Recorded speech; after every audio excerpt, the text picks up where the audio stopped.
welcome to the BK Show podcast. This is episode number 22, and today I am joined by my friend Isaac Smith.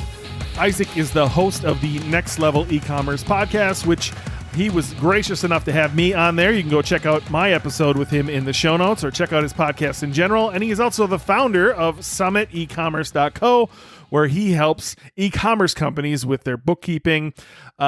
Isaac's a cool dude. Him and I have swung in the same circles for a long time. We both came from the same course. That was the genesis of our journeys into the world of entrepreneurship. And so it was nice to sit down and chat with him. I learned a lot about his story. I think he knew some of mine. He said he was a listener of one of my old podcasts, Ecom Fire. I'm sure some of you listening remember that. And so it was nice to be able to catch up with him and learn a bit about his story.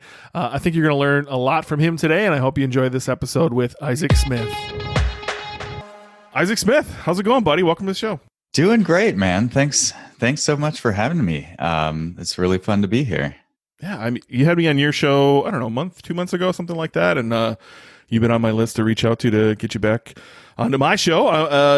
I think you knew a little bit more about my story than I knew about yours, and you've done a lot of interesting things, and we've kind of swung in a lot of the same circles, and so I'm interested to hear your whole journey and learn more about you. Awesome, man. Well, yeah, I'm happy to share, and it's really cool. Like we discussed when you came on my podcast, you and your podcast were an early inspiration for me, so it's really cool to sort of bring these things together. That always makes me feel weird, right? I'm sure at this point now you have your own podcast, you have a bookkeeping service. I'm sure people are reaching out to you saying, hey, you got me started, or hey, you pushed me through here. Is it weird to you when people say that? I don't know. It's still, even to this point, it's weird to me. It feels weird inside. No, it's really, I feel really humbled and honored. Like the messages that people send me about the podcast, about and I'm helping people. We'll get into. I'm helping people hire well, and the messages that they send, like the true. When you see that you've actually touched someone's life, you've made an impact. It's just crazy. Like that's it's so different than running my own e-commerce store. You know, like. That was just an entirely different. I don't know. It's an entirely different thing, and I'm so much more fulfilled and happy where I am here. It's just really cool. Well, you seem a little more receiving than I do. Like you're able to receive the thank yous better. I don't know. I tend to brush them off and just like, what's next? Right? Like, who can I help next? Rather than take 2 seconds to be like, wow, that's cool that happened. You know what I mean? So yeah, I don't know. Maybe I should. You know what? From you. I actually, part of me, I just can't believe it. Like I had something to do with that. And it's just like, holy crap, this is what I've always wanted to do, is impact somebody like this. And so like when people send me messages, I screenshot all of them. And one of someday I'll like fill a whole wall. I'll print them all out and just put like a gratitude wall or something, like when I'm feeling down. I've heard Pat Flynn does this. And when he's like feeling discouraged, he just looks over at the wall and it's like, oh, wow, look at the impact I've been able to make. That's actually a really good idea. I was really inspired by that. Yeah. I should totally. I have one free spot left on my walls that are all mostly Minnesota Twins decorated, but that's not a bad idea. I've been thinking about what to put there, and I probably should do that. Honestly, take some time to look backwards, be grateful. It's not something I'm great at. I'm always pushing forward as fast as I can, and what's next, and how do I get to the next level? And I like that idea. So look, I know we swung in the same circles, at least back in the day, right? I think we started at the same course. I think you started before me, actually, but all I've heard before is that either you were going to school to be an architect or you were an architect. And I want to dissect your journey. Like, how did you even begin this journey to getting where you're at? Because I think you have one of the coolest stories out there of maneuvering your way through the 9 to 5 to e-commerce, to a podcast, to bookkeeping, to helping people hire people. It's kind of an interesting story. Thanks, man. We can start wherever you want. I do a lot of reflecting. I was an architect. I worked in that industry for 8 years. I was super, super passionate when I was when I was in college and even after college. I loved design. I loved buildings. I loved physical spaces and just the ability to impact somebody's daily life, like that they could walk through something that I had a part in. It was just amazing. But I think probably most careers, somehow I think architecture is even more special in this way, in that it's the day-to-day of your actual work when you're actually working in that career is very, very different than I imagined it would be.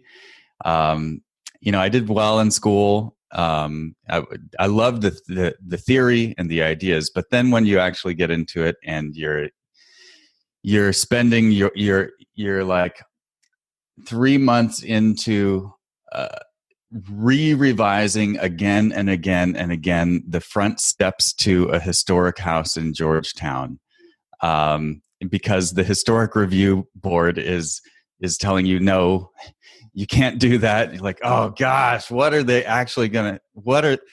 We thought this was good, like that becomes a miserable process, and so I was just not happy with that.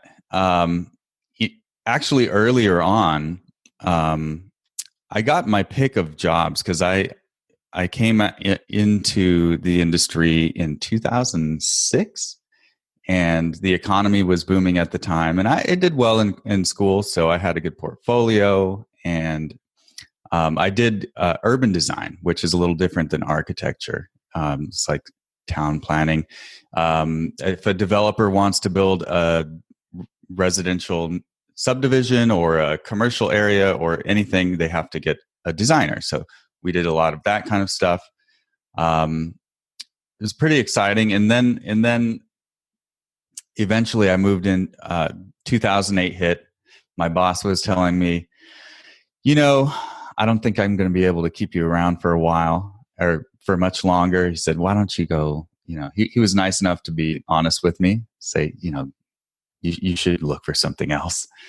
So I got another job at this place doing arenas, like stadiums and performing arts centers and really cool stuff like that. And that's when I experienced the fire of architecture. It's not the easiest place, not the easiest type of career to have, because architects are really overworked, and some companies have kind of toxic culture, and this was definitely one of them, where I was pulling. It's an industry that's based on deadlines, and that deadline does not move, and we have unrealistic expectations to things that we need to accomplish by this deadline, and the clients will change their mind on something fundamental like 2 days before. So it's like high pressure, and I just realized I would be in the, like, no joke. People exaggerate. Oh yeah, I worked 80 hours a week this week. No exaggeration. 80 hours was pretty common. I remember doing 92 at one point. Just totally miserable. How do you get anything done? Like I'm so used to working, like, I don't know, 5-6 hours a day, if I'm honest. Like that's where I'm primed for 5 or 6, and I don't stick around the extra 3, 4, 5 every day anymore, because you're not getting anything done. Yeah, I don't even know. It's like working in that kind of environment when everyone is really high strung and unhappy, and it's just you're living your day is in panic, is what it feels like. Just fight or flight all day long. Yeah, that's a good way to describe it. Yeah, fight or flight. And I was in flight mode, but like, what am I going to do? Nobody's hiring right now because we're in a recession. So from that job, it did take me a year to find another one. But I guess that's sort of an overview of what that career is like. So yeah, I wanted out. And when I did get that next job, it was the most wonderful job that you could ask for. It really was. Like, everything that I hated about that second job was solved in the third one. And it was wonderful people doing excellent work. They had reasonable expectations. And so, it was fine. It was great. It was great for a while. But eventually it came back around. I'm having these feelings of panic, like, no joke, just panic. I'm thinking, like, what? Why? I have a great job. Why am I feeling like this? But I think it's I didn't know it, but looking back at the time, it's just, I'm not supposed to be working for other people. That's just not me. Like, the perfect example is when I have to ask for a few days off. Like, I hate asking. Like, why do I have to ask? So I'm a grown man. I have a family. Why do I have to ask if I can go to the beach for a long weekend, with my family? That just seems, it's so demeaning to me. So yeah, it's not for me. Look, I don't think I was an employee either, and I don't think I saw it right away. Like, I think I should have seen it in school. Like, I was a terrible I didn't want to listen. I didn't want to do things the right way. And like, so did you see those signs before, being an employee and realizing it wasn't for you? Like, did you see him growing up that you just didn't want to abide by the rules or take anyone's orders? I don't know. It's, looking back, you can certainly see the signs, but I didn't at the time. But so looking back, I discovered I'm actually I'm a fourth generation entrepreneur. How I never put that together is crazy. But my great grandparents had a grocery store that they lived above. My grandpa was doing all kinds of, he grew up through the Depression. So it was like, you got to make stuff happen. So he was selling all kinds of different things, eventually opened a little electronics business in his house, which is what I knew as a kid. And my dad's done all kinds of things. But that was never a focus for us. Like, that was just what they did. But no, I mean, I don't know. I was a good employee. I did well, but I never understood why other people would go above and beyond for a company. That never made any sense to me. Like, no, I'm going to do what's required of me and no more. But you would see people who would just put in the extra effort. Never made sense to me. And maybe it was because I had no ownership of what was happening, no agency. But yeah, I don't know. And I love how you said you looked at your profession and you said, I think at every profession, everyone kind of only looks at the good things. I think that's right. So as you transition into, wanting to do something for yourself, I would assume you only saw the good things, right? So we actually both took the same course. It was kind of flouted as like lifestyle, right? Or like, specifically for me, I bought into I could go live on a beach in Thailand, right? And make $2,000 a month. Like, what, like, you probably saw the same things, right? You saw all the good things and didn't take into factor all the bad things. So like, what turned you on to something outside of architecture and like in your online journey? I'm genuinely curious, like what first got you hooked? Well, I think it was during my time at that second job that was miserable. I was miserable. And just to show how miserable I was, like, I'm not exaggerating this, I would go in the bathroom and sit down with my head in my hands and just sob, hoping no one would hear me. That's how bad it was. And, that was rough. Like, years of that. No, and funny. so It's funny you mentioned that, because I literally have this on my About Us page. I just my partner Leanna Patch just got done writing it all, and she's like, we have to include this note. So it's funny because at 5:55 a.m. I went and took a bathroom break and was just like like you said, almost sobbing. And I wrote, I must begin setting goals and formulating a plan for the future. Working for this place is slowly driving me insane. Like, find your passion and begin, set goals, set an action plan, begin the first steps immediately. I remember that exact moment of like, wow, I can't be here anymore. Wow. Yeah. I mean, so what do you do? I mean, like, I don't know anything. And so I started thinking, well, maybe I have to be my own boss. Maybe I have to take a little more control. I have to start a business of some sort. And at first I thought, actually what I had planned on doing was, so I said my dad had his own business. He was actually a contractor at the time. He had a little remodeling business. And so my idea was we were in Washington, D.C. at the time, and I'm from the Northwest, grew up around Portland, Oregon. And that's where I live now. And I thought I'll move back home. I'll become a developer, because I knew starting an architecture firm is really, really hard. And I didn't want that. So I thought, I'll just buy a little piece of property, design a house. My dad will build it. We'll sell it. And then with that money, we'll buy a little bit larger. We'll build 2 houses. Great. That was the idea. So I started listening to podcasts, and I actually bought some textbooks on development. But just listening to that, I realized, no, you know what? Actually, I know developers. That's pretty hard too. And you have to have a lot of money. And if it doesn't sell, you lose a lot of money. So maybe there's something different. So I started just going down that rabbit hole of, okay, well, what other types of businesses are there? So I thought, okay, entrepreneurship. The only thing I know about entrepreneurship is like Silicon Valley, what I hear that comes out of the tech scene. So like I listen to a lot of interviews with people who started things like mint.com and, that kind of stuff. And I realized, wow, their lives are even worse than mine. I don't want that.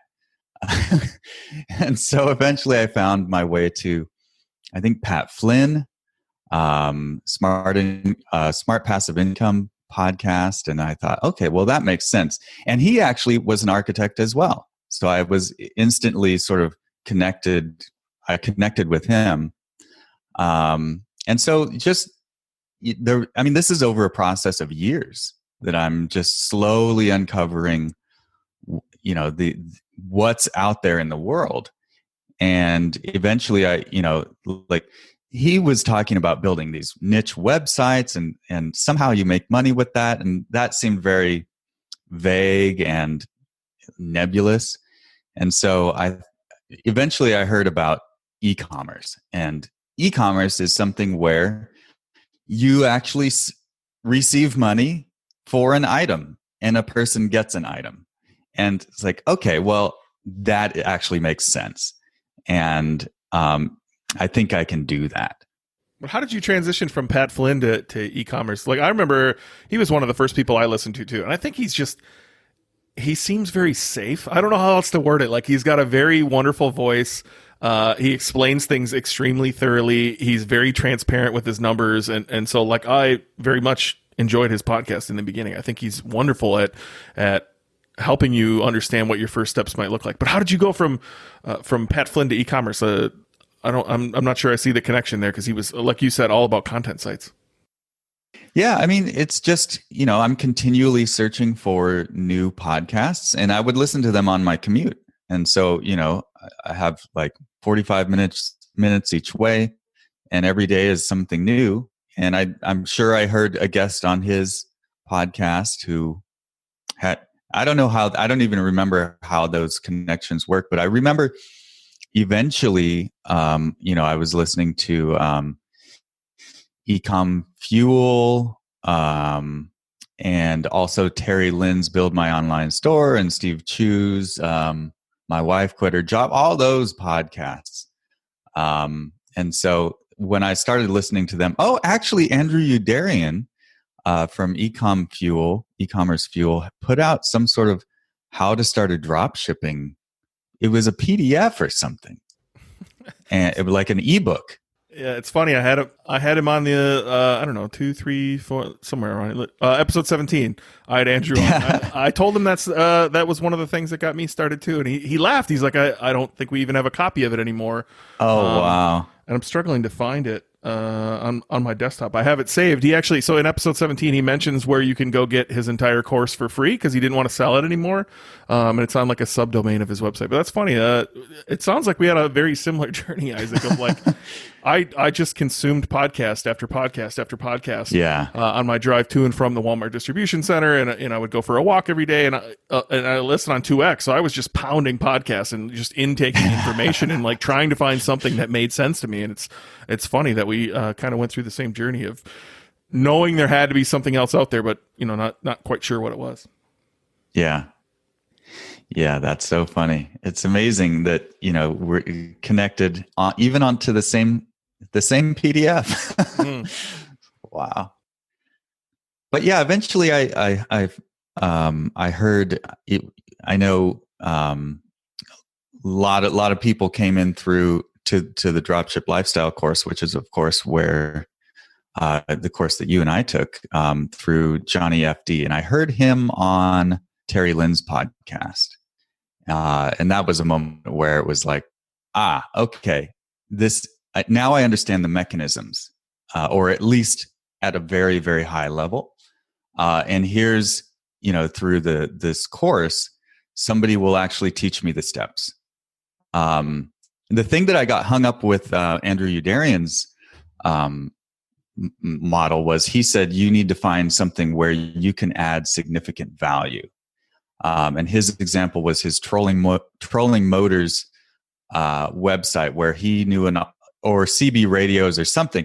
He had some knowledge or some way of adding value, and I thought, crap, what do I know about anything? Like I'm not really much of a consumer. I don't really geek out over products and things, so I'm like, I just buy what I need. I don't get super passionate into items. So what am I going to do? So here was this other way that supposedly, you can just follow these steps. So that was really attractive. And it's funny looking back, I bet you understand it differently now, right? Like, I don't think Andrew had any extra knowledge in radios or in trolling motors. I think specifically what he meant by providing more value was providing more value than Amazon. Where Amazon's simply just offering you a price. They have no customer service. They have no, they don't have blog posts describing the ins and outs of the CB radios and things like that. So that's interesting. What our mind will do when we're beginning to give us every reason to not challenge ourselves, right? Like our brains are powerful in so many ways, and in so many bad ways too, right? Like trying to find ways to stay where we are, right? They want homeostasis. Yeah, I think for me it was just that I don't know how to do any of this, and so they're getting started on something where I have to make a lot of it up. It's like I just don't know. But if there's a path laid out, I'm going to choose that. That's what I was thinking back then, I think. Did you have any doubts on what would be in the course versus what you heard? Like, I don't know about you, but when I first stumbled upon it, I certainly saw Johnny, and I think I listened to every episode Anton could possibly be on a podcast. And I just assumed that I'd heard everything, right? And that if I bought the course, it was just going to be the same stuff I'd heard. Again, just finding more doubts personally. That's what I thought. And so I'm curious, once you got turned on to that course, how long did it take you to buy? And what were some of the doubts in your mind? Well, I don't think I knew the steps. I don't think I knew the actual how to. And that's why the course was so important to me. And back then I think I heard that when I heard Johnny, it was like September of 2013 or November or something, or even, I remember it was like a week or two, and it was $200 at the time. Can you believe that? Yeah, it's not what I paid. I talked. Yeah, back then that was like a considerable amount of money for something like that for me. Not that we were really strapped, but that just the idea of buying something, paying for a course was just a new thing to me. I was like, what is this? So I've like, okay, I'm going to do this. So it was New Year's Day of 2014 that I bought the course and I said, I'm all in. And from then I was all in. I was hustling, late at night, every night, weekends, all of that. I love that you went in. It's strange looking back, right? $200 right now for a course is nothing, right? Like that's absurd. Steal. It's absurd, yeah. Right? I realized in 2014 or 2013, I don't think courses are what they were today, right? And so the idea that could replace your entire profession, that one course could change the trajectory of your life, I don't think was known back then. Certainly I didn't know it when, I paid $1,000 for it a year later. Right. And I certainly had no idea that would be the catalyst to where, the rest of my life was going to go. It's crazy. And you think like, I don't think I would have paid that much. And so I'm super, super grateful that I found it when I did, because just that mental leap of like, I'm going to pay this much money. Just my mind wasn't there, that I should pay that much money for something other than a car or something like that. Yeah. Well, whether it's $200 for you, $1,000 for me in 2015 or $20,000 for somebody today, I think whatever that number is going to be different for everyone. And that if it brings you to this wonderful, wonderful place of like your back is against the wall and it forces action, which it's something I've talked about a lot. Like if I could bottle up that emotion of oh shit, I got to move. That is, when you're in that place, there's many different ways to get there, right? Buying that course, I'm sure you felt that, hitting rock bottom in other ways, right? There's ways to get there. But if I could bottle that up, I think I'd be unstoppable. There's just moments like that where it's like, I got to do this. And you get it done. All the excuses fade away and you get to work. Yeah. For me, it's weird. I think about this a lot because I have friends who, they lost their job and financially speaking, their back was against the wall and they went out and they achieved greatness. Mm-hmm. And I never had that particular moment. But I remember, like I mentioned, the moment in the bathroom, just like, what am I doing here? I also had like just this panic, like everything's great, but I'm in panic. And I would walk home. So I took the metro and, I would walk home from the metro station. It was through the beautiful, calm neighborhood, but I would feel like inside, I actually, the way I could describe it back then was I'm in a building, I'm in a burning building. Why isn't anybody pulling the fire alarm? And it just, I got to get out of this building. That's really what it felt like to me. I had no other way of describing that. And I'm just even describing that, that feeling's coming back. But so I had to do something. And it's funny, since then, like everyone has their own struggles. My struggle is not motivation. I've never struggled with actually doing the work. Yeah, I think that's rare. At least from what I've seen, I certainly don't want to label everybody, but I think we all have some sort of self-sabotage and, Again, our subconscious wants to keep us where we are, right? Change is scary because it's not safe, right? We are these primitive beings inside, and so it's crazy that you have no issue doing the work. So, what was your struggle then? Just not understanding what to do? Yeah, I think so. And if we skip forward a bit, I've made tons of mistakes, and I think my biggest mistake. And I learned this in 2018. So I built, I had a couple failures in drop shipping stores, and eventually I had something that worked. and it was doing well. And then 2018 came, and my sales just started dropping and dropping and dropping. And there's a lot to it, and there's actually a few different lessons that I use in different contexts. But like, I started feeling bad about myself. Like, what, here I've been doing this for 4 years, and what do I have to show? But a business that looks like it might just go to zero. And when I finally learned, this is where the bookkeeping stuff comes in. But like, I finally found out actually what I was making. It turned out I was becoming more profitable on less revenue. And so first of all, the what my brain had been telling me wasn't true, but I was listening to it. But the top line, yes, it was going down, and nobody wants that. And what I learned was, when I look back through my journal, so I keep a journal, and I can see what I've done, over the year, and I can see that I've wasted so much time on all these great ideas. Like, I'd hear an idea on a podcast for some marketing thing, and I would go and I'd spend a month doing that, neglecting everything else. And so like those things added up to, roughly a year of not really making progress on the fundamentals.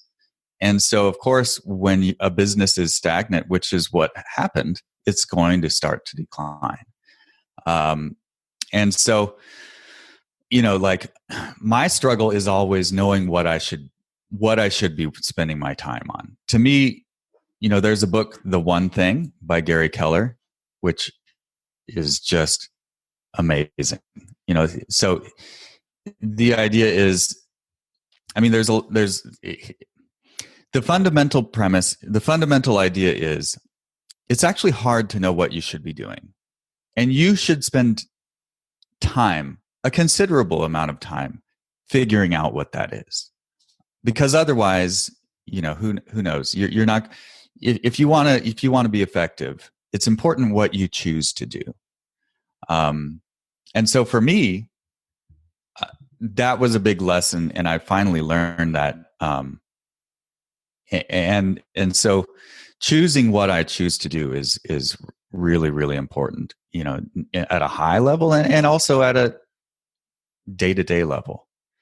And so to me, that was a big, that's been my struggle. And I know that if I had just paid attention to what you were doing and other people, like, I sold that store eventually. It did come back up. It actually skyrocketed, because I finally did focus on some things that made a difference.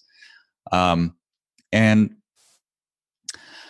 I sold that store, and I was happy with the outcome. But I know for a fact, if I had just spent half of that time that I was wasting on other things, on fundamentals, I could have sold that store for 2 or 3 times what I did, Look, I have so many questions on what you just said. I've been taking notes this whole time. Really? All right, so let's go. Let's throw it back for all the DSL folks listening, or anybody that's early in e-commerce. Okay. I know when I was listening, right? I'm sure in your journey, you still didn't stop consuming podcast after podcast after podcast, right?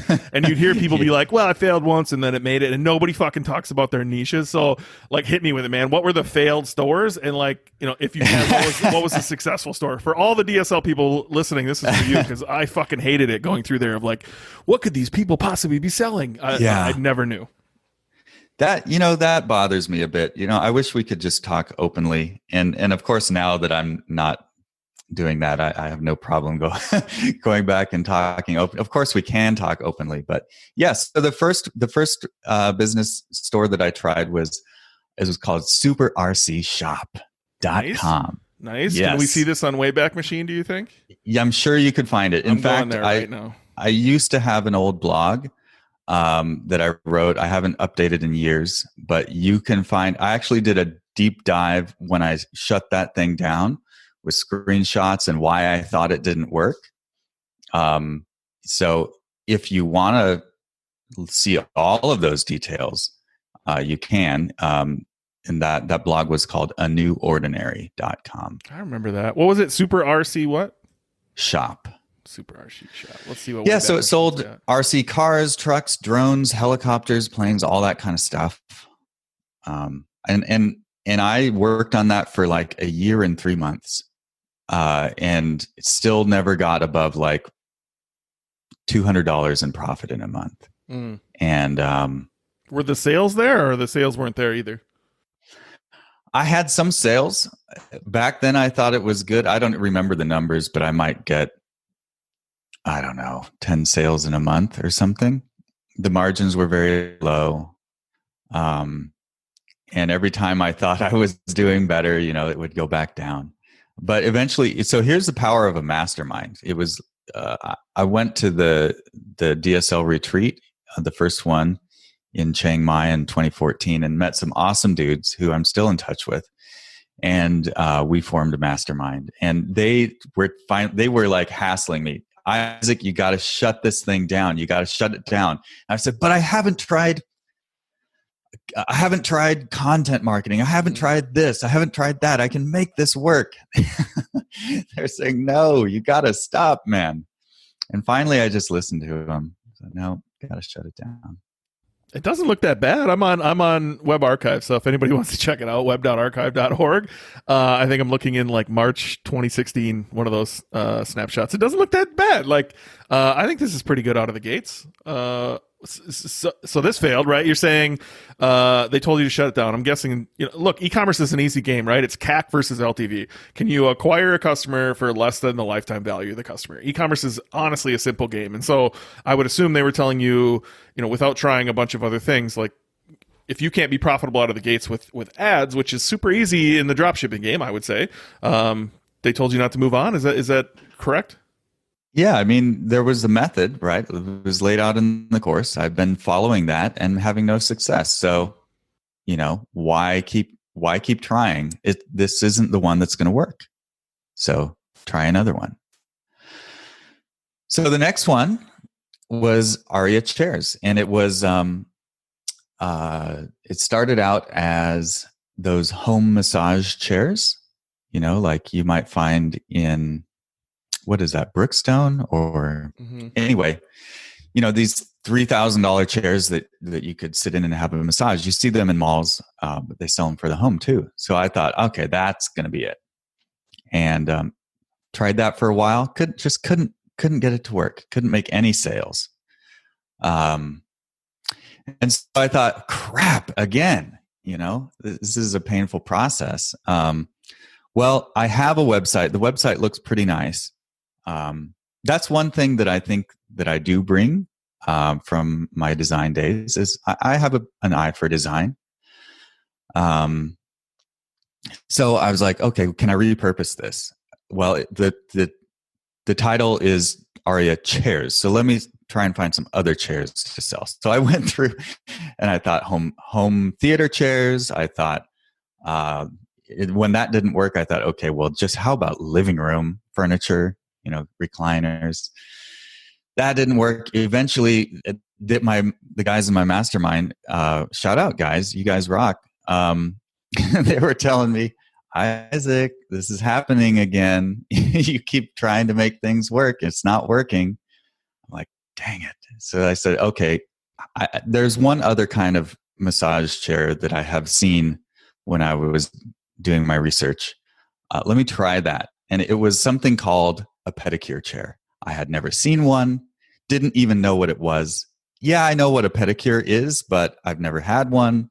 Didn't know what it was like when women go to the nail salon, that sort of thing. Like, so I was like, okay, well, let me see if I can do this. And within like a week, I sold one for like $5,000. And my profit on that was like $1,000. So it was like, whoa. So that worked. And that became the business that I worked on for the next 4 years, Aria chairs. And it became a salon furniture store, hair salons, nail salons, anything. You go get your hair cut, you sit in a chair, you look at a mirror, there are tables in there. Nail salon, same thing. Massage studio, same thing. Anything in there is what I sold. So I did that for a long time. Didn't even know what it was that I was selling. Was the RC cars the only failed one for you? Yeah. I mean, I consider the Aria chairs, I consider it failure over and over. It was a new niche several times, just with the same website. Mm.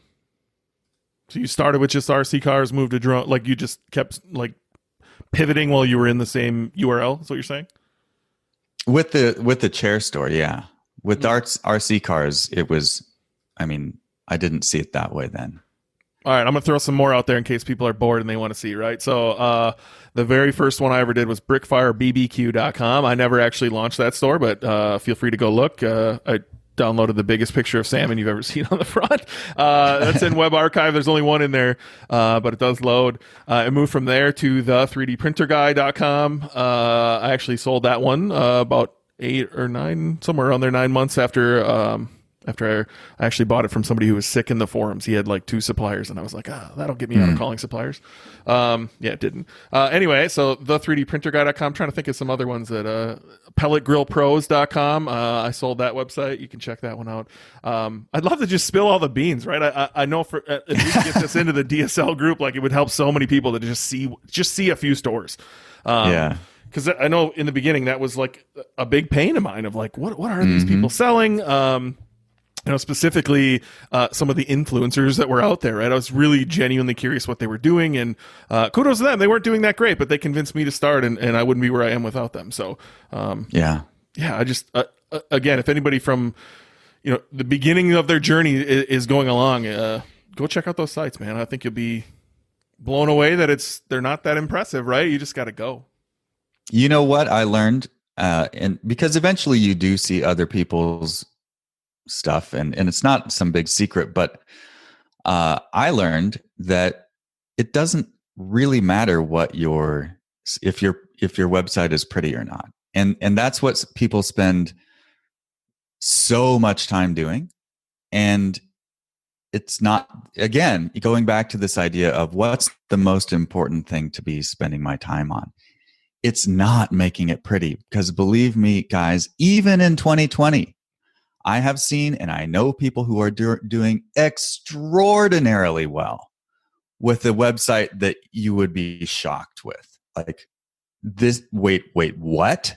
Like that kind of, just really, really ugly. And so, yeah, what is the most important thing to be spending your time on? That's what you should always be asking yourself. And you probably don't have the answer. That's why coaching, even though I'm saying this, I think coaching is important. I still have trouble getting myself to pay a coach. Yeah. I'm over that, honestly. I spend a lot of money on coaches, and it's the best thing I've ever done.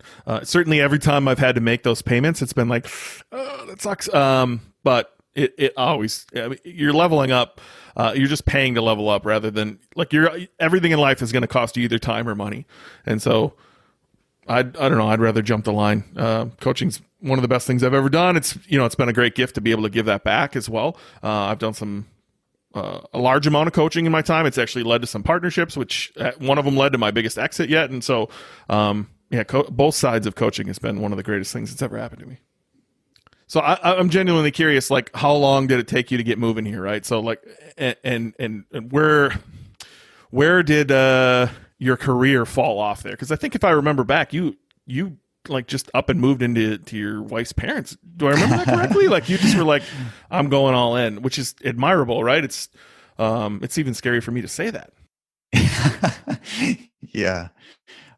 So going back to 2014, my plan was, okay, I'm going to do this. I'm going to hustle at night and on weekends.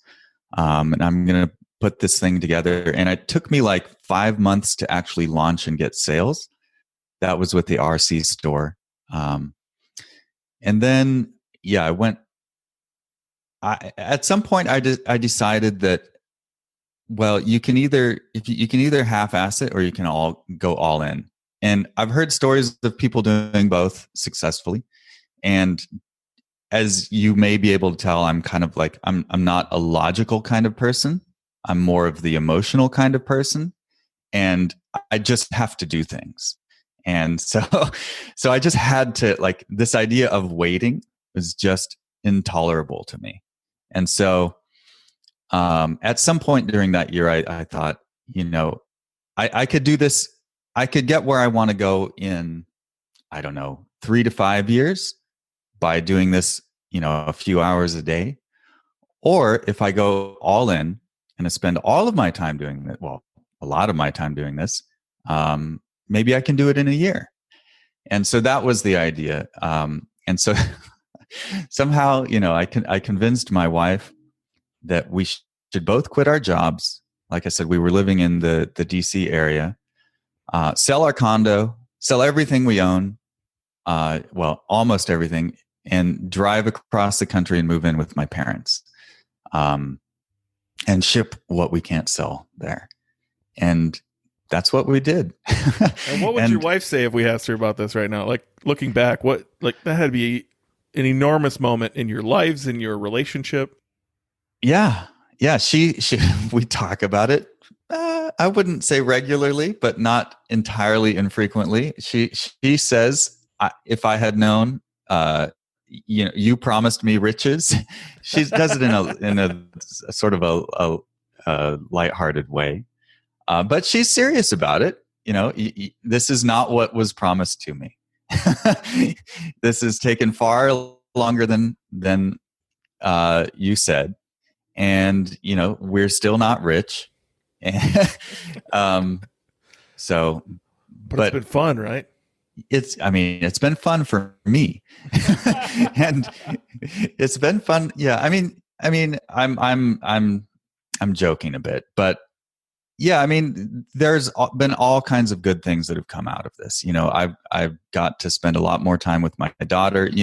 We would have had her in daycare for the whole day, and going to school and then I've driven her to school and picking her up every day for 5 years, right? That's awesome. And I get to spend time with her in the afternoon. I make, so that's not an intangible. And that, it eventually the money has come, not in as big of a way as I wanted. Of course, we always, we have our goals and then we always fall short, right? But you hear your language right there? You just said we always fall short of those goals. If you set a high goal, I've never hit the moon goal. Have you? Well, maybe you have. But you just used a definitive again. You said I never, right? Sorry, never. I've been paying very much attention to language patterns recently after somebody called me out for calling myself the big guy all the time and saying certain things that I say that I had no idea I was saying. And so now I'm just starting to see them in others, right? You're using definitives there of you always fall short of your goals. Right. I never get to my goals. It's those limiting beliefs that we impose on ourselves that stop us from getting where we want to go. Yeah. There's some truth there. Yeah. Making you I think think, today. Yeah. No, but that's the truth. I haven't hit those goals. So that's what I'm trying to say. Yet. They're coming. Yeah, absolutely. And I believe that, in my head, at least. I would imagine, looking back, that you guys have no regrets, right? No. Entrepreneurship is a self-development journey that, I wish it upon everyone. I can't imagine getting to, I assume we're right around the same age. I can't imagine getting to late 20s or 30s and then that's it. There's no more growth left in life. You might have some children, but there's no more career growth. There's no, I don't know. I wouldn't trade entrepreneurship for the world. Yeah. To me, that's what I always say about it is it's really I think it's the best personal development program out there. And it's not free, but it's up to you, because you're not going to make anything happen unless you're willing to put in the work and then see the result and then look, because the only answer is you, right? Either you made it happen or you didn't. And if you didn't, you got to figure out why. Yeah, and I think my favorite part is between your ears, man. Honestly, I'm discovering as we go along that like all the information's out there. For me, it was me holding myself back. For you, it was like you were willing to do the work, but you were trying to find the plan, and both of those answers are out there, right? They're like that's the power of entrepreneurship, is like pushing through all those blocks. I've just discovered it's between everyone's ears. Everyone I coach, it's the same thing. Like that, I'm not providing them massive new information, but I'm allowing them to see that they can do things. So I don't know. It's an unbelievable journey that we go through as entrepreneurs of forcing ourselves to continue pushing to the next level and the next level and the next level, and pushing through the mental BS that exists in all of us. Absolutely. And I wouldn't trade it for anything. Like this has been so fulfilling, particularly the last year. I really wouldn't trade it for anything. And I joke about the conversations with my wife, but she's on the same page. It's like this has been enormous for me, for us, for my daughter. It's awesome. Hey, you know what? We should, before we move on to the next topic, you should point that out. Point out that I was defensive. Like hey, we're all still working on it, and it's good. Yeah. It's always, we got to keep continuing to work on ourselves. And, I know that I do have some limiting beliefs. I don't always know what they are. But I know that I have them, especially around money.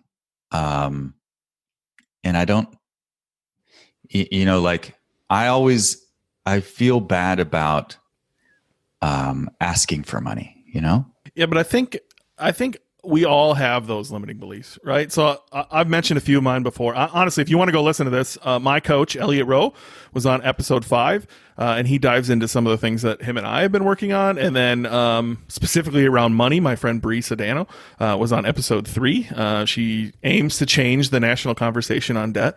And by doing so, she's literally working on the inner game. And so, look, I think we all have these inner, I don't even want to call them demons. It's programming, right? It's the way we were taught growing up, that we were taught by people who were doing the best they possibly could in their situation. And they may not have known the right things, but now we have better information, and so we need to make better decisions. And so look, I've gone on this same journey, right? Like I've paid Elliot Rowe tens of thousands of dollars to do hypnotherapy, and to be in, like last week I was in Utah with all the people in his mastermind, and just to be able to talk about the inner work, and talk about the things that most people don't talk about every day in order to push through those limiting beliefs. And again, I'm just going to call it what it is. It's mental BS, man. It's honestly, it's garbage. Yeah. There's 2 other notes I took from what you were just talking about. Number 1, I'm sure you're familiar with traction. Oh yeah. Uh-huh. Have you ever tried to combine traction and the one thing? That's where I've found my sweet spot of like, do your 3 years, do your 3-year goal, do your 1-year goal, work back to your quarterly rocks. And then like you should be able to narrow down from your quarterly rocks to the one thing that you need to do every day. I found that like combining those 2 books has been fantastic. That's awesome, man. See, now we're getting tactical. Like, I love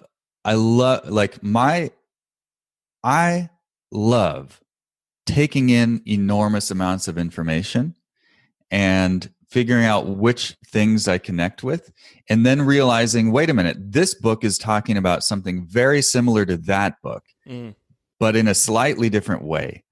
And I wonder if these people, if they knew like these connections. I think my favorite thing is making all of those connections and then making a new whole out of all of these pieces. So yeah, I take in, both those 2 books, a lot of other books. So when we talk business planning, team building, systems, like any of these kinds of things, or even the bigger picture things, I love to make my new puzzle out of all of these pieces. I just love that. I love that you went operations though. Like that's not where my head goes ever.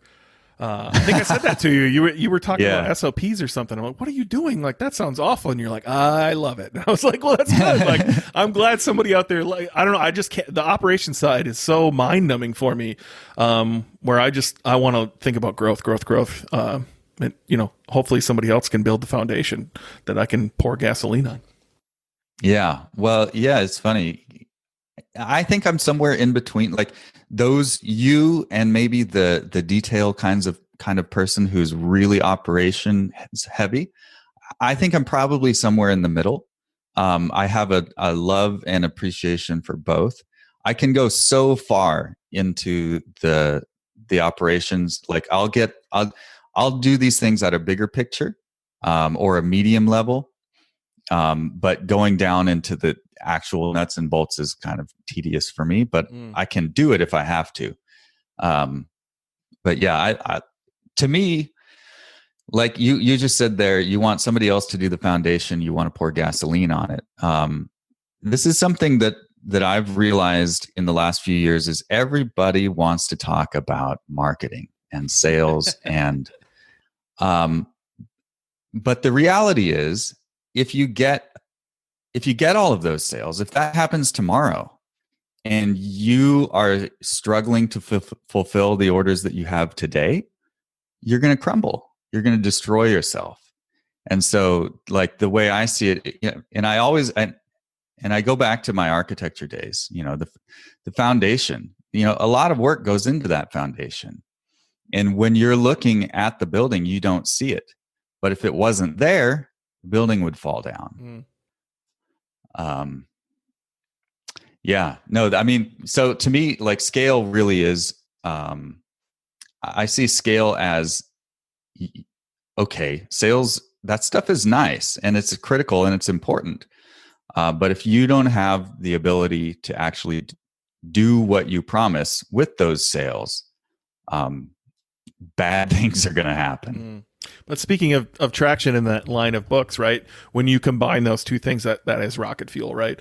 When you bring in somebody who can handle the operations and build the foundation, and you bring in somebody who just likes to spray gas everywhere, it's rocket fuel, right? That's what that book is. And I literally just did that in my business. I actually took that assessment with Leighton, who's now my partner, and he wanted to operate, and I was like, we took the test, and it's amazing to like, anybody who's listening, go to I think it's just markcwinters.com and take the rocket fuel test and find out, where do you fall on that spectrum? Are you more of the integrator, or are you more of the visionary? And it was interesting to see how visionary I was. I leaned way far on that side of the spectrum, but Leighton and I, honestly, it was like a puzzle piece. And so we've only been working on scaling for about 2 months now, but it's been incredible to just, like, not think about all the shit I hate thinking about, and just lean into what I'm good at, and know that there's somebody there working on that foundation, because you can't have one without the other. Yeah. That's awesome, man. Good for you. When you do have the, both of those, exactly like you said, that's awesome. And we had the same sort of thing in the business I just exited, right? I was able to kind of sit up there. We had, one partner handling all of the marketing side, and one partner handling all of, like, the integrator side, and we saw massive growth, right? We went, from 1 million to 11 million in 2 years, and traction says it, right? The right people in the right seats, and honestly, it is rocket fuel from there. I can't recommend those two books enough. So if there's anybody listening who's like, "What's traction? What's rocket fuel?" Like, just go buy them. You will not regret buying either one of those books or both of those books. They're awesome. As a great transition, speaking of regrets, you mentioned selling your store, and I've sold, I think, 8 businesses now, or I've exited 8 businesses. Wow. And so I have some regrets. Kind of looking back of, like, fuck, if I only knew what I knew now, what I could do with those businesses. So I'm genuinely curious, now that you've been out of Aria Chairs for a year, maybe 2 years now. Looking back, like, what regrets do you have as far as, like, exiting that business? Because I'm sure you got, I'll call it life-changing money, right? Like, it wasn't millions and millions of dollars, of course, but, like, it's anything over a few years' salary is life-changing money. It's going to alter the trajectory of where you can go, the options that you do have. And so I'm sure you celebrated that day, like, a lot. But, like, what are the regrets looking back? Yeah, no, I actually have none. I'm very happy that I did that. I don't have any regrets. My regrets are the mistakes I made in the years leading up to that, and by limiting the value that business had. But the actual selling of it and making that decision, no regrets, none. Wow. One of the best things I've ever done. Yeah. It's hard for me to, honestly, it's hard for me to believe that. You don't look back and you're like, man, if I only knew what I knew now, I could change some things. No, not at all. I was so burned out with that store. Salon furniture. I have no interest. I said I didn't even know what that product was the first time I sold it. And I had no interest in that. The people, like our customers, yeah, they're nice people, but I have nothing in common with a salon owner. No interest whatsoever. I did that for 4 years. I was proud of what I did. I think I did some good work, but it was time to move on and do other things. And what I'm doing now, I'm far more fulfilled in. Like it's night and day difference. So yeah, I mean, like that was I'm no regrets at all. So, I mean, I'm glad to hear there's no regrets, but I think there's a lesson to be learning here as far as that transition. So in the beginning, we're all either chasing pleasure or running away from pain, right? That's pretty much life. And so you were obviously running away from pain from your career, and you were chasing pleasure too, right? Like you needed to fulfill your obligation to your wife to make her rich and, and not just move to the West Coast without that, right? And so, but once you did that, right? Once you sold your business, I would assume that alleviated both of those. And so you were able to actually focus on what you want to do. And so talk me through that transition. Cause I knew you before, and certainly had heard your voice, but I never thought, man, Isaac should do a podcast. Right. Or boy, I bet bookkeeping is right up his alley or hiring. Right. So I'm struggling with that transition. I'd love for you to walk me through first off, I'm sure it was relief, right? When your bank account says a number you've never seen before, it's a wonderful, wonderful feeling. But it doesn't take long before you're like, okay, what's next? And so talk me through that transition. Dude, that is so funny. Taking me back. Yeah. If you would have told me 2 years ago I'd own a bookkeeping company, I would have looked at you like, what? It makes no sense. So the funny thing for me was that number hitting the bank account. It was a sigh of relief because you sold a bunch of businesses. I imagine at this point, this probably seems like a normal kind of process for you, but for me, it was the super, super scary. Just the thing goes wrong in the sale.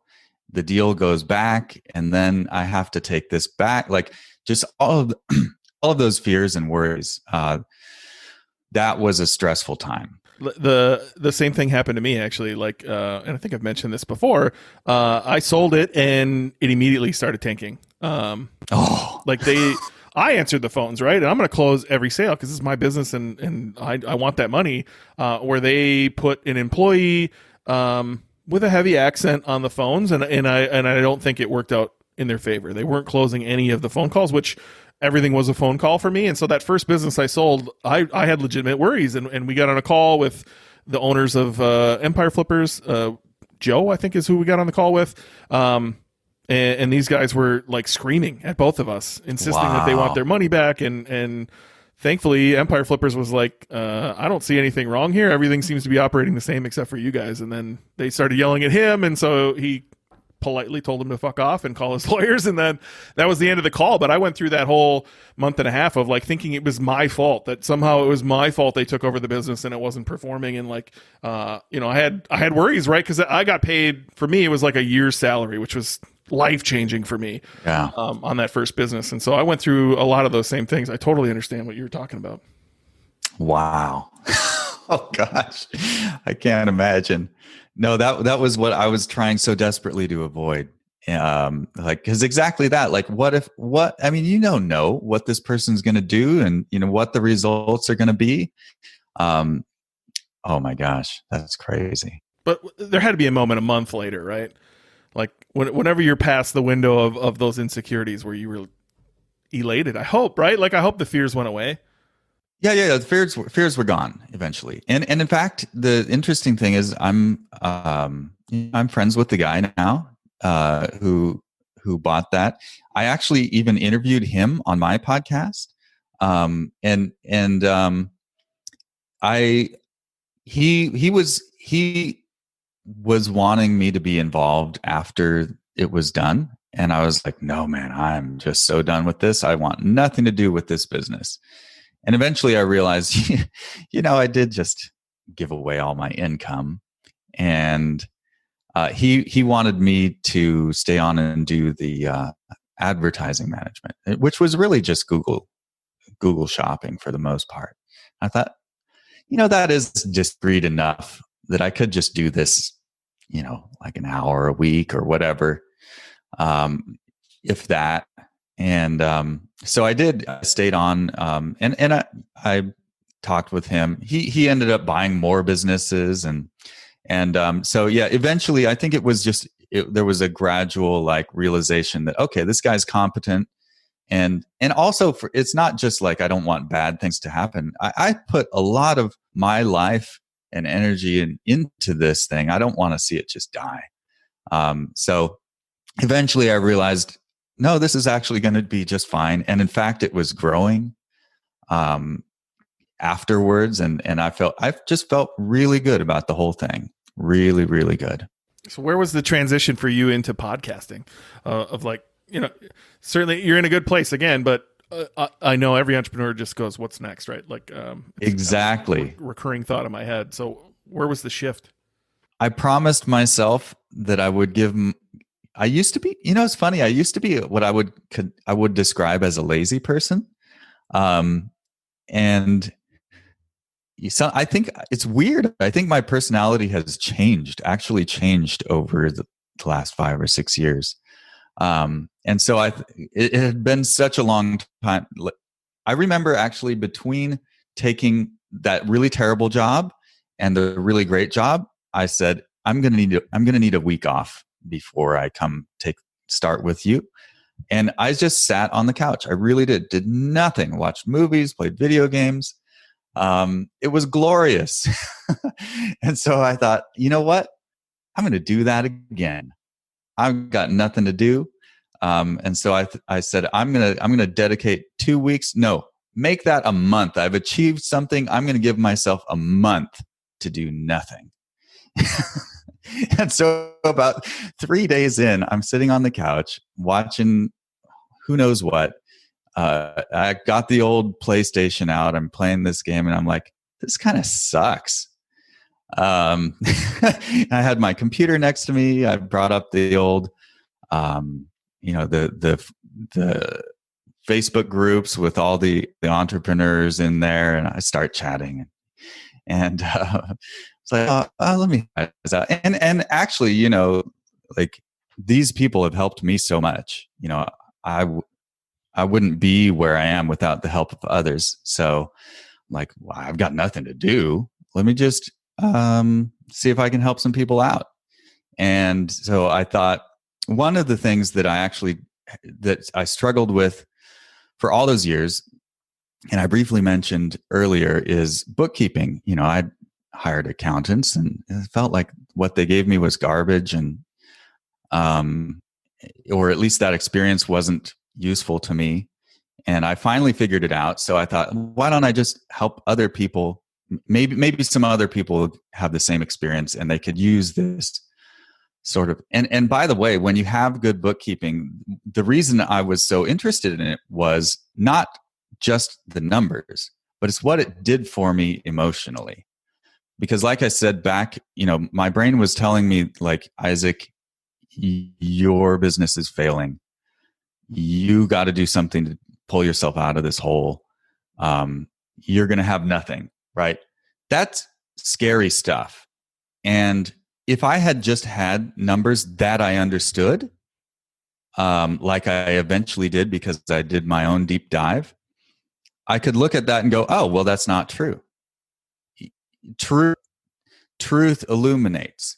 And as soon as I had that experience, the weight was like lifted off my shoulders, my face, the tension dropped, my stomach felt better. That's what it did for me. And so I thought, yeah, maybe I can help some people out like that. And so I did. I spent a couple of weeks. I taught people how to do it the way I was doing it. And when I saw we would do Skype calls, and I didn't ask for payment or anything, and just I taught them how to do this, and I could see the relief in their face when they knew they had the same experience I did, and that's when I realized, okay, number one, there's something here. This is important. Number two, holy crap, I've been having so much fun talking with awesome people for 4 hours today. I need to do this more. This I've been missing. I built a small team for my e-commerce business, but we're not peers. E-commerce people are awesome. I love hanging out with these people. So I need to, whatever I do next, I need to incorporate that kind of a thing. So that was sort of like two pieces all at the same time. So where were you getting your first people to help? Was it in the like Dropship Lifestyle Facebook group? Yeah. The people I was helping with bookkeeping. Is that what you mean? Yeah. I mean, I just love to know how businesses work, right? Like stories are wonderful. And certainly I want to cheer you on, but like understanding how it started, I think is helpful to a lot of people of like, you wanted to help people. And so how did you go find those first people to help? Yep, exactly. That was right. I just posted in that group. I posted in some other places. I said, hey, I've got this spreadsheet that really helps me. I'd like to just give it to you. Anybody need help with this? And a whole bunch of people wanted to talk. And that's how it starts. How does that transition into a business, Isaac? Well, that's a good question. And I believe this strongly now. And I've seen this in other places. I've seen it applied in different ways. I really do believe if you want to start a business, go out and see if somebody actually wants it. And there's a few ways that you can do that. But one, the easiest way is just to offer to help somebody. Do whatever it is for free and see if you can get a result for someone. If not, then maybe you shouldn't spend 6 months trying to start this business. And so I mean, I kind of had some idea that that's what I was doing, and so that's what I did. You start for free or charge somebody something, but the point is you got to actually get some results for somebody, I think. And then you see like, oh, okay, well, that little piece of it didn't work. I need to do this a little differently. So yeah, I mean, eventually, I had actually actually now that I'm thinking about it, towards the end of, as I was selling that business, I did know that I had something special with this bookkeeping process. And I kind of hoped that other people might find it useful too. And so I had this idea that I might eventually have a business that did something like this. Exactly what that was, I didn't know. But these people that I was helping were like, wow, this is amazing. You make me feel better. And this is so important. Isaac, you gotta help more people. And so I thought maybe what I would do is start a course teaching people how to do that. But then I realized it's actually a little too complicated probably. So maybe I should just do this for people. And so that's what I did. Eventually one of those people asked if he's like, man, this is great and all, but I just don't want to do this. Can you do it for me? I said, sure. And so that was it. Well, I love that you kind of went back, to the same community and started serving them. I would assume you're doing bookkeeping for more than just high ticket dropshipping at this point. Yeah, I mean, that's where most people know me. And so that most of the people are. But yeah, I mean, we have people who are Amazon sellers, not just drop shippers. No, but Amazon's a nightmare, right? So I have a bookkeeper too. I think I actually talked to you when you were starting this of like I was in the hunt for this. It's not super easy to get your numbers straight on Amazon. So it's interesting to hear anybody who's like, I want to do that. Like I said, operations aren't my thing, right? So when you tell me, heck yeah, I want to do this, number one, it's inspiring, right? Like to help people is inspiring. But I do try to get inside the psyche of somebody who likes things different than me so I can just try to understand it. Well, the funny thing is, I don't like that stuff. I just like the result. I like what it does for you as a person emotionally. Doing the actual work, I hate that stuff. And now I don't do any of it. I built a team around that.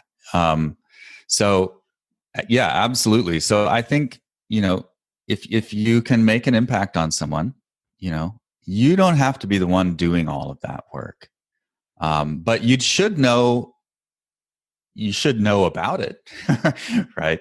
And eventually, like I had planned on, it's funny how this evolved. I had planned on just using that crazy spreadsheet that I made, and everybody that wanted to work with me, I would just use that spreadsheet. That's what I planned on doing, and I planned on having a super cheap VA to just data enter this stuff.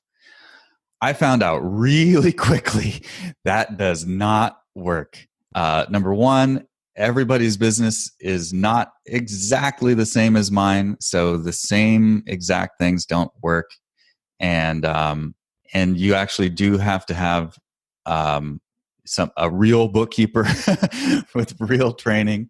And so I was kind of in a panic. I had like 10 customers at this point, and I'm like, this is becoming apparent. This is just not working. And so I was actually at a meetup with the DC. I don't know if you or listeners are familiar with the Dynamite Circle. It's a entrepreneur community. They have meetups, and so I was at this meetup. I go every month, or used to go every month. And now, the guy who's my partner now, Jason, was there, and I was like, guys, this is amazing. I can't believe I've done this, but holy crap, I don't know what I'm doing. And he was like, oh, well, you should do this, you should do that, you should do that. And I knew him, but I didn't know. It turned out he had 20 years of experience in accounting and bookkeeping and had run bookkeeping businesses before. It's like, whoa. So that was like amazing timing. And I know him, he's a friend. And so we partnered up. And so he's just taken over the operations of all of that. We've transitioned to a proper accounting platform, Xero. So it's, like the way I see entrepreneurship is just go make a mess, see if you can achieve something, and then figure out how to actually do it the right way once you see that this actually can work. The universe seems to put stuff right in front of you, right? Like, I don't know, that's happened all throughout my journey, just exactly how you described it, of like, oh shit, and then solution right in front of your face, right? Of like you going to that meetup. So how did the podcast get started? You said you enjoyed talking to entrepreneurs as you were figuring out this bookkeeping thing. What got you to actually launch that? Yeah, well, I realized that's something I just need to do more of. And one thing that hit me really hard when I sold the business, when I was really done, and I knew it would hit me, I just didn't realize how hard it would hit me, because I actually started another dropshipping store while I was waiting for that to sell. And I thought, I don't know what I'm going to do, but I should probably just do this so I don't have to waste a bunch of time. And it hit me so hard, like, you know what? I don't have to do this. I can do whatever I want. And, I've had all of these ideas for many years. What I love most about entrepreneurship is you're trying to do something and you think that's what you're doing. But in reality, yeah, of course you're doing that, but you're building all of these skills. So I learned how to hire people, and not just people, amazing people, better people than other people, or better. I'm able to hire people and have a better result than other people I see. That's one thing. I know how to do phenomenal customer service. I know how to do bookkeeping. I like that list just goes on and on. And for you, I know there's a lot of things. You're marketing, so as you're doing something, you're building all of these skills that other people don't have. And if you can combine them in unique ways, and I didn't know this at the time, but like Scott Adams, the Dilbert guy, he calls that skill stacking, I think. And that's just so exciting where that can lead you if you allow it to. Like you talk about the universe just puts things out there for you. If you allow that to all you have to do is allow that. You don't have to seek it out. Just allow it. And it's just amazing what happens. So I had all of these ideas swirling around in my head for years, things that I would like to do, but I'm just too busy focused on the day-to-day e-commerce stuff to really give it any thought. But as soon as I don't have anything to do, that stuff starts to fall into place. And by the way, something that I've learned my most productive, my highest value days are days I take off, because I come up with a new business idea, and that's going to make way more money than, whatever thing I was doing during the day anyway. But that's sort of a side note. But to me, the podcast, I realized I wanted to do all of these things, and the podcast would be, if I could do a podcast, that would be the glue that will tie all of these things together. I could meet awesome people who I might want to collaborate with, and I could tell people the things that I'm doing, and they could come join me doing these things. So like the podcast is really just perfect. Like number one, connecting with awesome people. Number two, I might get to do things with those people. Number three, I get to learn. So if nobody ever listens, it's worth doing. And number four, if people do listen, and it turns out they will, if you're doing really interesting stuff, they get to learn just as much as me. And I can say, hey, do you need help with your bookkeeping or whatever? So it's just like, they say win-win. It's like win-win-win-win-win. It's just been huge for me and incredibly fulfilling. Yeah, I think everybody needs to create in some way, right? And so podcast is it for me. I can sit behind a microphone and talk to other entrepreneurs all day long. I love learning. I love giving. And podcasting turns into an interesting pipeline, right? Like a deal flow comes in, your audience building at the same time. And but I do think everybody needs to find their own place they like to create. Like it might be blogging, it might be podcasting, it might be videos, it might be many other forms of creating. But for me, it's been podcasting. And so did you find that? Like, I'm sure you've written a few blogs for Aria Chairs back in the day, or, you had your own blog as well, A New Ordinary. I remember you talking about that way back in the day. I don't know if it's still around or not. But, it's okay. Did you kind of fall into your own in podcasting? Has it been the thing for you to be able to create and be fulfilled? Oh, yeah. This has been huge. There's nothing that I have ever done outside of having a family that has been as enjoyable and fulfilling. Nothing. It's been life-changing. No joke. It's amazing. And I can't believe I get to do this. Like all the time I'm just like, holy crap, I get to do that. And yeah, it's awesome. Well, again, I love to ask the harder questions. So tell me, where is your pipeline of guests come from? Like at some point, I'm sure you started with a laundry list of like, I want to talk to all these people, and then they start trying up, right? And so where does your pipeline of guests come from? Well, at the start, so I've mentioned already that I'm in the DC community, and so I guess sort of before I answer that specific question, just that putting yourself out there in the universe. Here's one big lesson I learned last year or this, whenever I started doing all this, is if you start talking about things that you're doing, and in the e-commerce community, sometimes we're guarded about, "Ooh, I don't want to let anybody know my niche," or, like, so we have this wall up.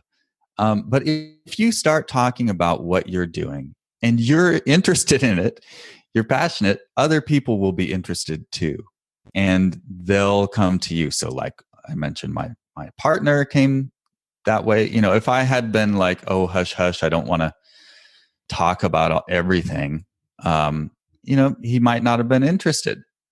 Same thing here. I just started talking about, I'm really excited about doing this podcast. And also bookkeeping, all of this stuff. You start putting things out in the world, people become interested. And so that's where my initial first push of guests came from, that DC community. And I just posted in there, "Hey, I'm starting this new podcast. It's going to be different than most. Anybody interested? Anybody know anybody who would be a good guest?" And I thought maybe I'd get 3 or 4 people, but just a flood came through. There was like 12 or 15 or something. And I did all those interviews in like a couple of weeks. And suddenly I was scheduled out for like 3 months. And I've been that way ever since. And I ask my guests, "Do you know anyone else who would be a great guest for the show?" Other people, I never really made a list of people I want to talk to. If I'm having a conversation with someone and I think this person's interesting, I'll just say, "Hey, you want to do a podcast?" It's been very organic for me. Well, that's impressive. 64 episodes in, right? So I'm, further behind you on this one. And I had old podcasts too, but it does seem like you get through your bigger relationships first, right? And then you start moving on to people that you don't necessarily know. And certainly, at least for me, again, your own BS gets in the way of like, should I ask this person, right? Even people I know pretty well, where I'm just like, I don't know if I want to ask them. And so I always like to hear how people are doing it, right? So it's interesting to hear your pipeline. It's like you also record 1 day a month, right? I think I heard this from John Lee Dumas, but you're the second person I've heard this from. So you do all of your episodes for a month in 1 day, which I think is insane. Yeah. Yeah. No, it's what I realized was, so several months ago, I hosted a virtual summit for the first time. And that was really awesome. And then I kept also doing follow-up interviews. It was a live thing. We live streamed for 4 days and had like 48 guests. And so then I was like riding that high, and I kept doing that stuff, same stuff, but just for more weeks. And I realized and in addition, like several of them became podcast guests. Oh, you were on the, you were a speaker at the summit. Yeah. And so I ended up just destroying my week, each week for several weeks, just like randomly scheduled calls. And I thought, no, there's got to be a better way. So yeah, 1 day a week. And I wondered if I'd get any pushback from people like, "Man, that doesn't work with my schedule." Not a single person has ever made any comments about that. Yeah, same here. I only record on Tuesdays, and no one's really said I can't make that work. Right? Some of them have booked. I think my latest guest that I met in Utah, he booked like the Tuesday before Christmas. That's how far out he booked, but he was still able to make a Tuesday work for him. And so, but man, I don't know if I could do it. Right? Like my show's a little longer than yours, and I've had some go 3 hours, which is crazy, but they're good conversations. And so I would definitely have to build a container, but if I could get it all done in 1 day a month, it would take so much stress off of me. I've always been someone who partitions, I guess is the right word, like my days, right? So Monday is X business, Tuesday is Y business, Wednesday is Z business, right? And so making this. And you say you're not a systems or operations guy. No, I knew I would lose my mind if I didn't do that. I've just been a part of so many businesses lately. I've really pared down, right? I'm getting down to really, I only have 2 businesses at the moment. And immediately my brain's like, what can we start or who can we partner with? And so, But like usually I was part of 4 or 5 businesses at a time. And so I really had to make those days work. Otherwise, it's just fires left and right. Right. So, but man, I'd like to get to one day on the podcasting. I don't know if I can pull it off. You're kind of making me challenge myself here and see if I could pull it off. Well, yeah, for you, I know you like to go long. So that just scheduling wise makes it a little tougher. But I'll tell you, I wondered if I'd be able to get through it all just because my, I don't know, like first of all, I have energy to begin with. I'm an energetic, passionate person. But I wondered if I would have enough energy, and energy in the podcast especially is critical to me. And so I wondered if I would have enough for, 4 of these in a row in a day. Turns out, yeah, that's fine. 5 is too many. 4 is pushing it. I'm kind of drained in the evening, a little grumpy, but doing those interviews is fine. Well, you challenged me. I might have to try to pull this off. We'll see. But you're right. I do like to go long. I think, I don't want to be condescending, but a lot of people who are on my podcast or on your podcast or anyone's podcast, they're on many podcasts, right? And so we kind of get this story, which is good. Or they have their marketing message they want to get across. And I feel if you, at least for me, if I give them a short period of time, I'm going to hear that same story I've already heard them say on other podcasts. And so by going long, I'm able to like pick holes in it and ask deeper questions and then really just try to have a conversation. I think the one thing I admired through podcasting was watching Joe Rogan go 3 hours with people, because you can't BS people when you're on, like live that long. You can't hide who you truly are. You can't hide your true feelings. You can't just put out your well manicured message. And so I don't know, I always admired that, and it really gave the opportunity to get to know people. Yeah, I agree with that. And I think every podcast host has got to figure out what's going to work for you, so like, yeah, I mean, that's your thing. Own it, man. And I'll also say, one of the reasons that I wanted to start mine was because I got tired of that same old stuff, like there were great stories of entrepreneurs when they're just starting out, but somehow that got lost when we started doing more advanced discussions with people who are, at higher levels of business success, I suppose you'd say. And so I wanted to bring that to the higher level. That's why it's called next level e-commerce. And so for me, and so what I'm trying to say is like to have those deeper conversations, like clearly are doing that, and questions, and you've asked me to go deeper. And to me, that's the main difference is, number one, having your own your perspective, what interests you is going, and people have told me this, by the way, listeners have told me this. If I'm interested in what you're talking about because you're so interested in it, and you ask those follow-up questions that nobody else asks. So I don't think you have to go super long, although it helps, but you're doing that just in your questions to begin with.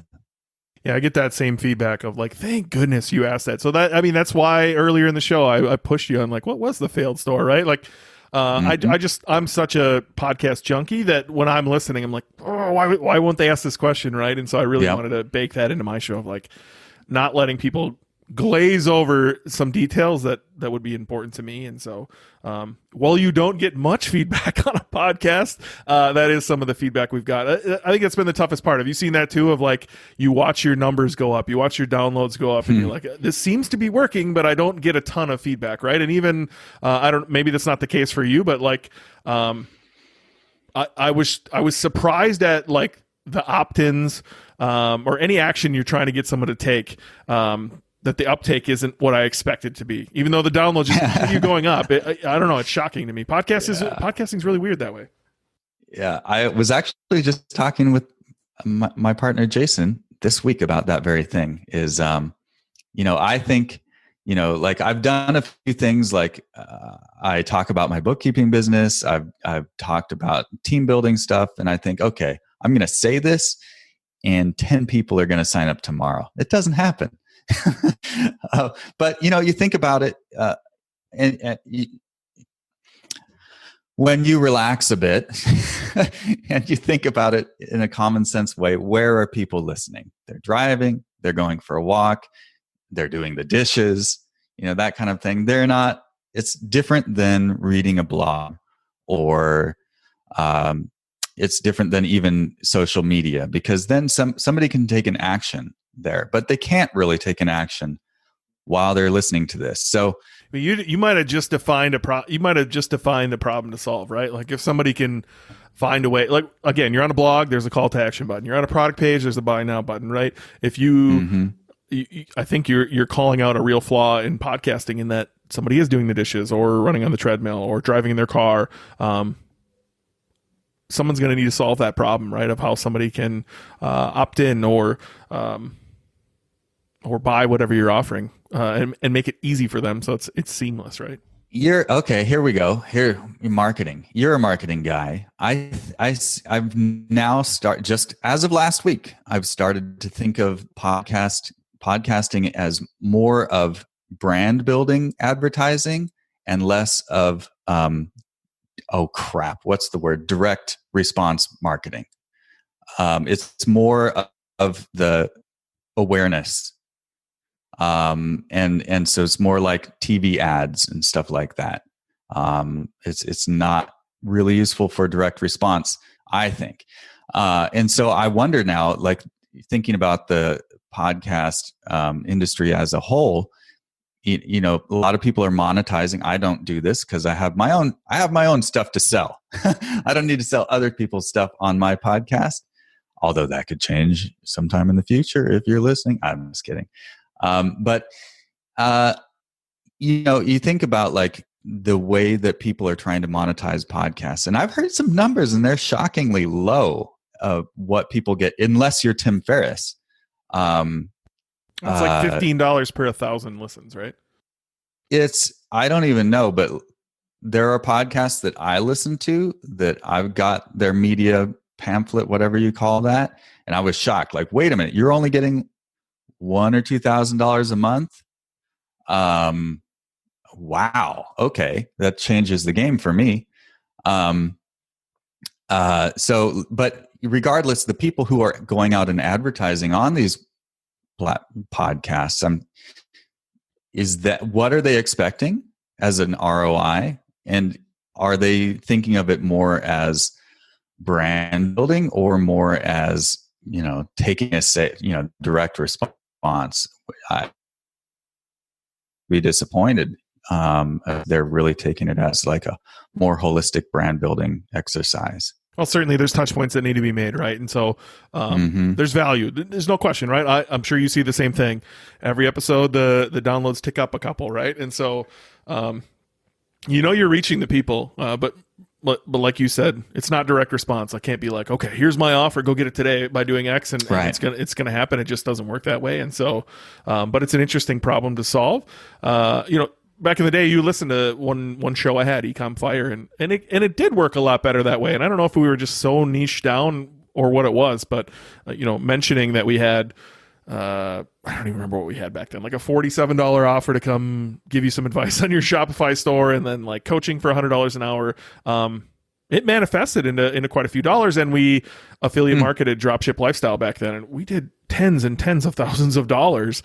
Wow! Until Anton's affiliate program broke, but it did work back then, and I don't know if it's just super niche down or what it is, but certainly on this, anybody who's listening to the BK show, I'm struggling. I'll just be honest, right? Like I've tried to give away things, I've tried to do different things, and the opt-ins are much harder on this show. Yeah, I could be wrong about this whole thing. That's certainly true. And I think then back other things that I've heard, I do know people who have different types of businesses, like SEO service or something, and putting their sponsoring a podcast does work well for them. So I don't know.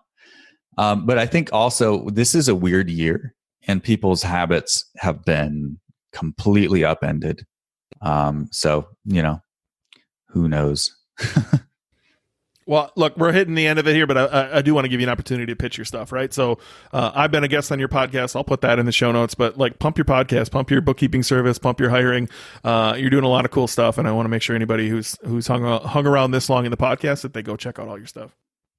Sure, man. Well, hey, first of all, thanks for having me. This has been so much fun. Like I really appreciate what you've done. Like, and also, like, no joke, what you're doing here is different, and it's a relaxing conversation. It's fun. We go deep on some topics that are unexpected. That's the whole joy in it. So yeah, I mean, yeah, I have thought about this. I should have like one place that I send people to, and I'm doing so many things. But yeah, so podcast is probably where, if you're just generally curious about what's going on, you want to hear interviews with other entrepreneurs, hear the stories, go deep on some of the lessons learned, kind of like what we've done in this interview. That's Next Level eCommerce, wherever you get your podcasts. And if we've been talking about the bookkeeping, if you just need to know what's going on in your business, here's a common problem. Somebody has a business and they get their P&L report. They go look at that bottom line, net profit. All right. And then you go check your bank account. You're like, wait a minute, what? If that's you, that's how we help. We help you figure this stuff out. And that's, I guess, our USP, which is, we're here to help you help this stuff make sense for you. So if you need some help in that area, I'm happy to chat. We don't have to, you can just make an appointment and talk. No pressure or anything. The website is summitecommerce.co. The company is Summit eCommerce Advisors. And we're going to be redoing that website in the next month or so. Or you can just contact me, Facebook. I'll give you my email address, Isaac, ISAAC, at summitecommerce.co. So that's bookkeeping. I'm also doing, like we've talked about, helping people build teams and systems. So like if a lot of the common story with hiring is finding just okay people who burn out or ghost after a couple of weeks, or just like you spend all your time micromanaging them. I can help you with that. Help you find an A player and really get the best out of your team. So same places to go. You can contact me however is easy. But yeah, podcast is probably best to just sort of keep in touch.